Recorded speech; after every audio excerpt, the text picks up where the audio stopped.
del estudio de las tres fuerzas en uno mismo. Son más las oportunidades de observarnos a nosotros mismos que las de observar el mundo externo. Vivimos muy poco en el mundo externo que es ajeno a nosotros. Tenemos una percepción intermitente de él, pero es muy poco lo que vemos. Podemos pasar delante de la misma casa 1000 veces y ser incapaces de describirla. En realidad, nuestra permanencia es mucho mayor para con nosotros mismos que para con el mundo. Esta es una de las razones por la cual el estudio de las tres fuerzas empieza con la observación de sí. Además es preciso recordar que una fuerza es invisible y nuestro contacto más directo con lo invisible se hace por medio de la observación de sí. Debemos comprender que al estudiar esta cuestión de las fuerzas no se estudian cosas. Por ejemplo, un deseo es una fuerza, no una cosa. Lo mismo puede decirse de un pensamiento, de una idea.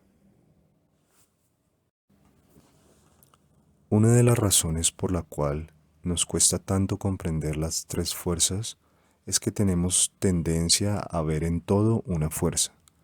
Pensamos en la fuerza como si fuese una, y en todo cuanto sucede, en cualquier manifestación, en cualquier evento, tendemos a ver meramente una fuerza. Atribuimos los acontecimientos a una acción única. Esto se debe en parte a la incapacidad de pensar en más de una cosa al mismo tiempo. A veces pensamos en función de dos, pero pensar en función de tres cosas está fuera de nuestro alcance, es decir, está más allá del pensamiento formatorio. Un evento, por ejemplo, debe ser siempre bueno o malo, justo o injusto para nosotros. Solo vemos una acción en él. Además, ni siquiera pensamos que los eventos son debidos a fuerzas. Vemos una manzana que cae de un árbol y solo vemos la manzana caída en el suelo. Vemos un imán que atrae o rechaza un polo de la brújula. Todos lo vemos, pero apenas pensamos en fuerzas, en este caso, clases de fuerzas evidentemente diferentes. Ni tampoco observamos de qué modo cambian las fuerzas para nosotros. En cierto modo, una cosa nos repele. O una cosa nos repele y entonces se nos ocurre una idea y nos sentimos atraídos. No comprendemos que la cosa una vez conduce una fuerza y otra vez una fuerza opuesta. Del mismo modo, nuestras relaciones con una persona cambian. Es decir, la persona sufre un cambio de signo para nosotros. Y esto significa que en la tríada de fuerzas que produce la relación hubo un cambio de fuerzas. Por ejemplo, el amor mecánico se convierte en odio, la confianza mecánica en sospecha, y así sucesivamente. Todas estas manifestaciones comunes en la vida humana son debidas a fuerzas y a cambios en estas fuerzas. No les pido que en tales casos señalen las fuerzas, sino que las observen. Las tres fuerzas no pueden ser estudiadas teóricamente. La única manera práctica de estudiar las tres fuerzas en nosotros es haciendo algo. Ello significa la imitación o la personificación en nosotros de una de las tres fuerzas en relación con alguna otra fuerza que actúa, primero en nosotros o segundo en los eventos exteriores.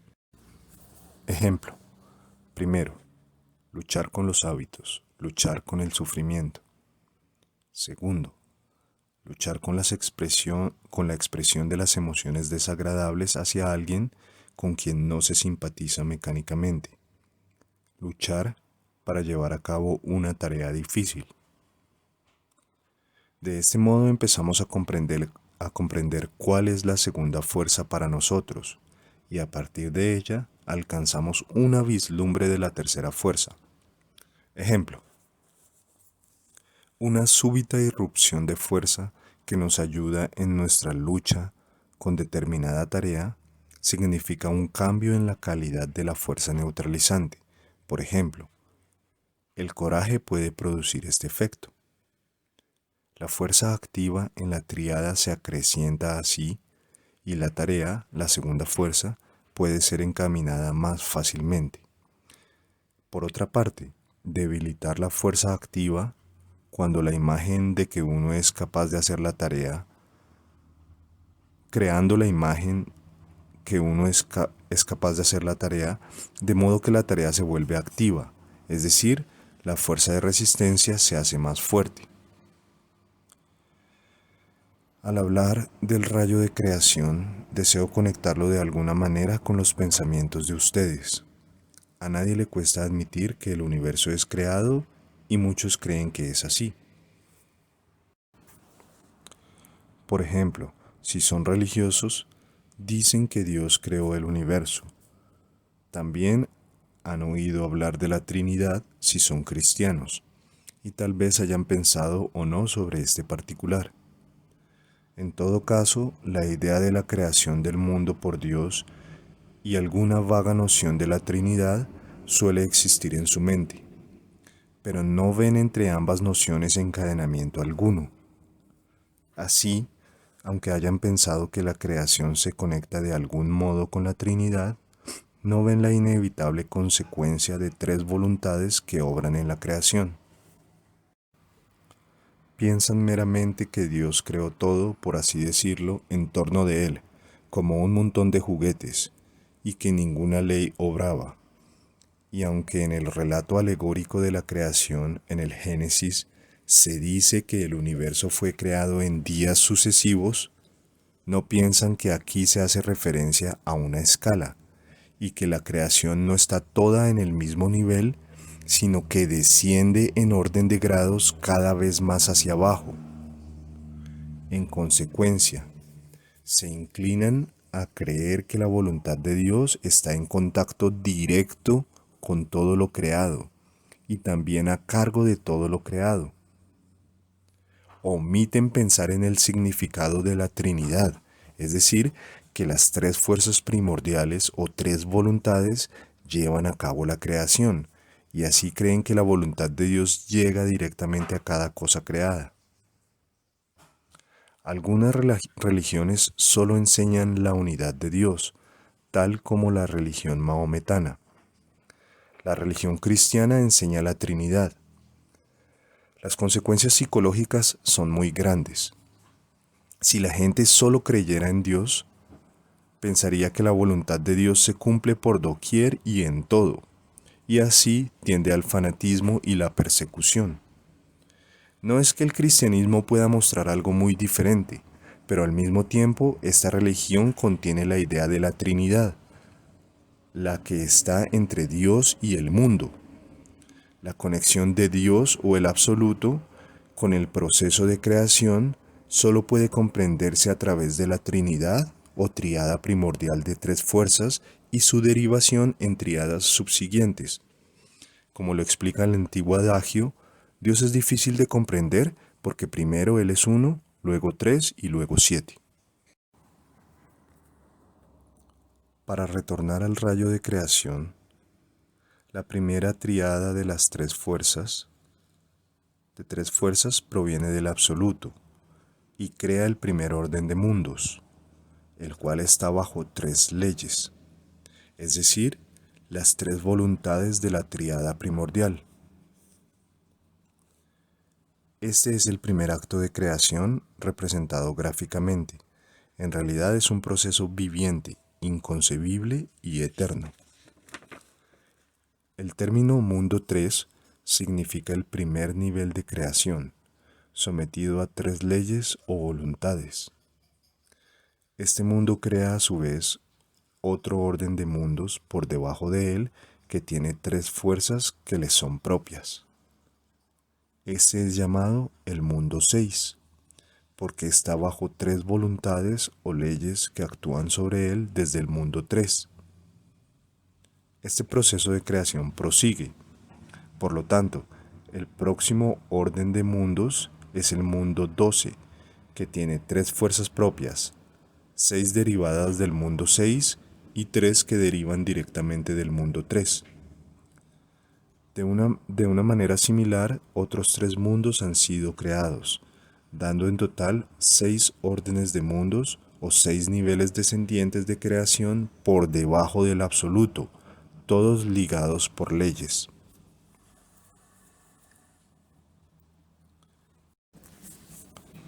El proceso de creación se detiene en el mundo 96 por una razón que será explicada cuando se exponga la ley de 7 o ley de orden de creación. El mundo 96, al término del rayo de creación, está bajo 96 leyes. Este mundo o este orden de mundos es el que está más alejado del absoluto y bajo la mayor densidad de leyes. Cuanto más se aleja el proceso de creación del absoluto, tanto mayor es el número de leyes. Lo que es preciso aprender es que la creación implica necesariamente leyes, y esto surge del hecho de que las 3 fuerzas son necesarias para cualquier manifestación. No puede haber creación sin leyes, y esto significa que cada cosa creada está inevitablemente bajo leyes, es decir, nada es creado libremente. Si consideramos ahora la línea vertical de creación, veremos que si pudiéramos ascender por ella, pasaríamos cada vez bajo menos leyes, es decir, ganaríamos cada vez más libertad. Mientras que si descendiéramos, pasaríamos cada vez bajo más leyes y más restricciones, y de este modo seríamos cada vez menos libres. Si una criatura, un ser, es creado en el nivel del mundo 12, se encuentra bajo 12 leyes u órdenes de leyes. Si baja al nivel del mundo 48, está bajo 48 leyes. El hombre tal como se está en cierto nivel en el rayo. El hombre tal como se está en cierto nivel del rayo. Pero ha sido creado de tal modo que puede cambiar su nivel hacia arriba o hacia abajo y pasar así bajo menos o más leyes. El próximo punto que consideraremos es si las leyes o fuerzas o voluntades o influencias que bajan del rayo tienen diferentes orígenes. Si tomamos el mundo 48, veremos que ciertas leyes llegan directamente al mundo 48 desde el mundo 3, otras directamente del mundo 6 y así en lo sucesivo. Es decir, un ser nacido en el mundo 48 está bajo 48 leyes u órdenes de leyes, pero estas leyes no son todas de la misma calidad, provienen de niveles superiores e inferiores. Un hombre, si sabe cómo hacerlo, puede ponerse bajo una clase u otra de influencias. El próximo punto es que la creación es forzosa, es decir, es llevada a cabo por la fuerza. Empieza con el trabajo de la tríada primordial de 3 fuerzas que derivan del absoluto y prosigue una y otra vez con la reduplicación de otras tríadas de 3 fuerzas. El punto último o terminal de la creación, mundo 96, está bajo muchas fuerzas. Esto significa que enormes fuerzas están encerradas en la creación. Mediante la acción de la ley de 3, el universo es puesto en tensión. A veces, en la naturaleza vemos que esas fuerzas se distienden por sí mismas, como por ejemplo en el elemento radio. Examinaremos ahora el universo visible desde el punto de vista del principio del rayo de creación. Sabemos que el universo visible en su mayor magnitud está compuesto de gran número de inmensos sistemas estelares, uno de los cuales es la Vía Láctea. Concebimos que el primer acto de creación es comparable a una tenue y general formación de todos los sistemas posibles que son llenados por una creciente condensación. A esto llamamos mundo 3, todos los sistemas posibles de mundos. Ya que deseamos hallar la posición de nuestra Tierra en la creación, nos ocuparemos ahora de nuestro sistema de mundos que se ha separado de la masa primordial, a saber, nuestra galaxia estelar o Vía Láctea, mundo 6. De este tomaremos nuestro sistema solar o Sol, mundo 12. La masa planetaria formada desde el Sol será entonces el mundo 24, del cual tomamos nuestro planeta separado o Tierra, mundo 48, desde el cual deriva nuestra Luna, mundo 96. Este es nuestro rayo de creación. Nuestra Luna es el punto terminal de esta rama del árbol total del universo en el cual aparece nuestra Tierra. Pero como habrán observado, hasta ahora no aparece el hombre en el rayo. El rayo evoluciona en su totalidad. Cada parte del rayo busca subir más alto en la escala de creación. La Luna no es un planeta muerto, sino es el punto más joven en nuestro. Tratemos de encontrar algunas sencillas ilustraciones. Cualquier organismo u organización refleja hasta cierto punto el principio del rayo de creación. Tomemos cualquier cuerpo organizado de hombres, digamos el ejército. Supongamos que el general está a la cabeza, después el coronel, después el capitán, después el sargento y por último el soldado. ¿Bajo qué número de leyes está el soldado? Está bajo las leyes del sargento, quien está bajo las leyes del capitán, quien está bajo las leyes del coronel, quien está bajo las leyes del general. Pero las leyes del general pueden llegar directamente al soldado. También las leyes del coronel pueden llegar directamente al soldado y así sucesivamente. De esto podemos deducir, primero, que la parte está siempre bajo más leyes que el todo, y segundo, que las leyes bajo las cuales está la parte provienen de diferentes fuentes de origen. Prosigamos esta breve analogía. El soldado está bajo las leyes del sargento, pero puede atraer la atención del capitán. Pasará entonces bajo las leyes del capitán. Más aún, puede atraer la atención del general y en tal caso escapar a las leyes del sargento. Tenemos ahora la analogía del cuerpo. El cuerpo está también construido según el principio del rayo de creación. Este es una organización u organismo, y todos los organismos obedecen a la ley de creación. Ahora bien, el cuerpo como un todo es una cosa. Se divide entonces en muchos sistemas: vascular, digestivo, linfático, nervioso, etc. Cada sistema se divide a su vez en grupos de partes, hasta que se llegue a la más pequeña parte del cuerpo. Esto es llegar a una parte por medio del principio del rayo de creación, a saber, de leyes crecientes. Como ejemplo general, examinemos los músculos del meñique. Están bajo sus propias leyes, y luego bajo las leyes de la mano, y la mano está bajo las leyes del brazo, y el brazo bajo las leyes del sistema muscular en general, y el sistema muscular es una parte de muchos otros sistemas que forman finalmente el cuerpo en su conjunto. Este ejemplo aproximado muestra cómo base acrecienta,